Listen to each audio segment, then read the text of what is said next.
శ్రావణ మాసం చాలా విశేషమైనటువంటి మాసం. మనకి సంవత్సరంలో ఉన్నటువంటి 12 మాసాల్లో శ్రావణ మాస ప్రాధాన్యత ఏంటంటే, శ్రావణ మాసంలో మనకి విష్ణుమూర్తి ఆరాధన, ఈశ్వరుడు శివుని ఆరాధన, అమ్మవారి ఆరాధన, లక్ష్మీదేవి ఈ 4 కనబడతాయి.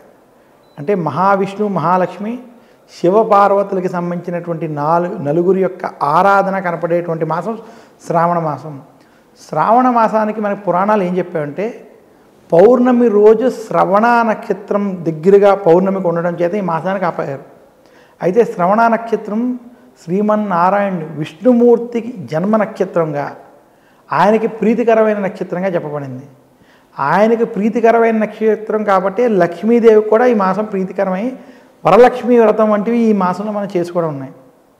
ఇక విశేషంగా శ్రావణ మాసంలో శ్రావణ సోమవారాలు, మనం కార్తీక సోమవారాలు ఎంత నిష్టగా చేసుకుంటామో, మీరు కనుక ఒక్కసారి ఉత్తర భారతం వస్తే ఆ ఉత్తర భారతంలో శ్రావణ సోమవారంలో శివాలయాలు మీరు అడుగు పెట్టారు. కాశీ కావచ్చు, ఉజ్జయిని కావచ్చు, కేదార్నాథ్ కావచ్చు, ఏదైనా శివాలయాలకు వెళ్తే అక్కడ మీరు ఇక్కడ క్షేత్రాలనే కాదు, ఏ శివాలయంలోనూ మీరు అడుగు పెట్టలేరు. అంతలాగా ఈశ్వరారాధనలు విశేషంగా శ్రావణ సోమవారాలు చేయడం శ్రావణ మాసం యొక్క విశిష్టతను తెలియజేస్తుంది. ఇంకా శ్రావణ మంగళవారాలు మంగళ గౌరీ వ్రతాలు.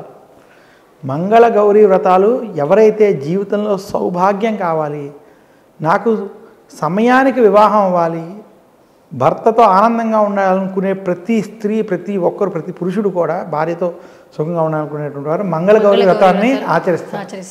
ఇంకా ధనపరమైనటువంటి విషయాలకి వరలక్ష్మి వ్రతాన్ని ఆచరిస్తారు. ఇదే కాకుండా విష్ణుమూర్తికి ప్రీతికరమైనటువంటి మాసం ఉన్నాం కదా, ఈ మాసంలో మనకి శ్రావణ మాస బహుళపక్ష అష్టమి తిథి రోజు కృష్ణాష్టమి అని చెప్పారు. స్వయంగా శ్రీకృష్ణ పరమాత్ముడే మనకి ఈ భూమి మీద ద్వాపర యుగంలో ధర్మస్థాపన చేయడం కోసం అవతారం ఎత్తినటువంటి మాసం శ్రావణ మాసం. శ్రావణ మాస కృష్ణపక్ష అష్టమి, దాన్ని కృష్ణాష్టమి అని. ఆ రోజు విశేషంగా కృష్ణుణ్ణి ఆరాధించడం చేత అభీష్ట సిద్ధి కలుగుతుందని కూడా శాస్త్రాలు తెలియజేసాయి. అందుకనే శ్రావణ మాసానికి చాలా ప్రాధాన్యత ఉంది. ఇదే కాకుండా శ్రావణ పౌర్ణమి హయగ్రీవ జయంతి అంటారు. శ్రావణ పౌర్ణమిని రాఖీ పౌర్ణమి, రక్షాబంధనం అంటారు. శ్రావణ పౌర్ణమిని విశేషంగా జంధ్యాల పౌర్ణమి అంటారు. ఎవరైతే యజ్ఞోపవీతం, ఎవరైతే ఉపనయనం వంటివి అయినటువంటి వారు ఆ రోజు విశేషంగా నూతన యజ్ఞోపవీతాన్ని మార్చుకుంటారు. దానికి కూడా మనకి పురాణ కథలు ఉన్నాయి. ఎందుకు మార్చుకోవాలి ఏంటి, గౌతముని యొక్క కథ. ఆయన యజ్ఞోపవీతాన్ని ప్రతి పౌర్ణమికి మార్చుకుని గాయత్రిని యొక్క అనుగ్రహం చేత అనేక శక్తులు పొందారనేటువంటి విషయాలను కూడా మనకు ఆ కథలో చెప్పడం జరిగింది. ఈ రకంగా శ్రావణ మాసం చాలా మనకి విష్ణుమూర్తికి, లక్ష్మీదేవికి, ఈశ్వరుడికి, అమ్మవారిని కొలుచుకోవడానికి చాలా దివ్యమైన మాసం అని చెప్పబడింది. శర్మ గారు, సో శ్రావణ మాసం గురించి చాలా చక్కగా వివరించారు. అలాగే శ్రావణ మాసంలో ముఖ్యంగా మంగళ గౌరీ వ్రతాలంటే ఎంతో ఆసక్తిగా ఉంటుంటారు. సో ఆ మంగళ గౌరీ వ్రతం గురించి, విశిష్టత గురించి వివరిస్తారు. చాలా చక్కటి ప్రశ్న ఇది.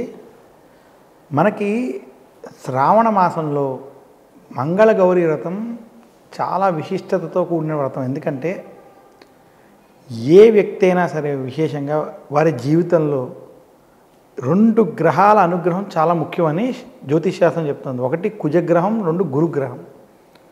గురుగ్రహం యొక్క అనుగ్రహం ఉంటే ఎలాంటి ఇతర దోషాలున్నా పోగొడతారనేది శాస్త్రం.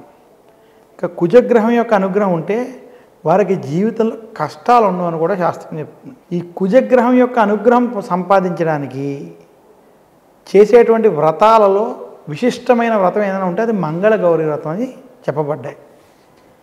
అసలు మంగళ గౌరీ వ్రతం యొక్క విశిష్టతని మనకి పురాణాలని మనం పరిశీలించుకుంటే, అందులో మహాభారతంలో శ్రీకృష్ణుడు స్వయంగా ద్రౌపదీదేవికి మంగళ గౌరీ వ్రతం గురించి చెప్పినట్టుగా, అరణ్యవాసంలో ఉన్నటువంటి శ్రీకృష్ణుడిని ధర్మరాజు, ద్రౌపదీదేవి అనేక పురాణ ప్రశ్నలు అడగడం, అందులో ఒక ప్రశ్న, ఏ వ్రతం చేత స్త్రీలకి సౌభాగ్యం కలుగుతుంది, వైధవ్యం ఉండదు, భర్తతో అన్యోన్యంగా ఆరోగ్యంగా సుఖంగా ఉండేటువంటి వ్రతం చెప్పమంటే, ఇప్పుడు శ్రీకృష్ణుడే ఈ మంగళ గౌరీ వ్రతం గురించి చెప్పినట్టు ఈ మంగళ గౌరీ వ్రతాన్ని ఆచరించే కుజుడు భౌముడు మంగళగ్రహానికి అధిపతి అయినట్టుగా కూడా చెప్పబడింది.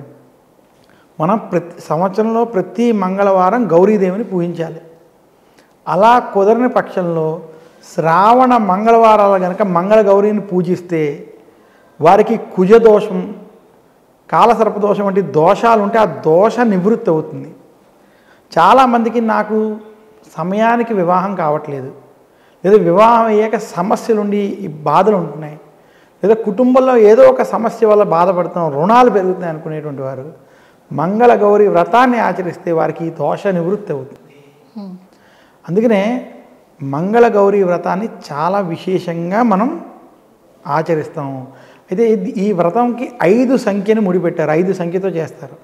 నూతనంగా వివాహం అయినటువంటి వారు 5 ఏళ్ళు ఈ మంగళ గౌరీ వ్రతాన్ని ఆచరించాలి. కొంతమంది వారికి ఇవి ఇంకా బాగున్నాయని 5 నుంచి 10 ఏళ్ళు 15 ఏళ్ళు అలా 5 సంఖ్యతో ముడిపెట్టి చేసుకుంటారు. ఈ 5 ఏళ్లలో మొదటి సంవత్సరం తల్లి వద్ద, మిగతా 4 సంవత్సరాలు అత్తగారింటి వద్ద ఈ వ్రతాన్ని చేసుకుంటారు. ఈ వ్రత విధానం కూడా చాలా విశేషమైంది.